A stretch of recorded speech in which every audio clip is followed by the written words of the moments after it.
వివాహము అన్నిటికన్నా ఘనమైనది అని నా తల్లి తండ్రిని విడచి నిన్ను హత్తుకొందును. క్రీస్తు యేసు సంగమునకు శిరస్సైయుండులాగున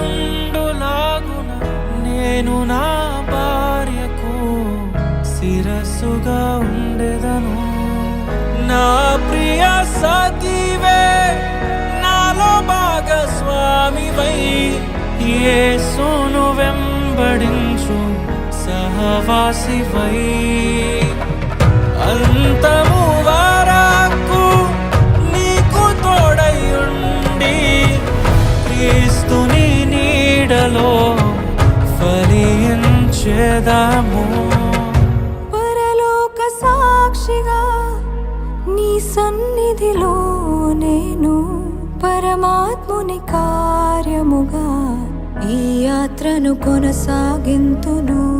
పరలోక సాక్షిగా నీ సన్నిధిలో నేను పరమాత్ముని కార్యముగా ఈ యాత్రను కొనసాగింతును.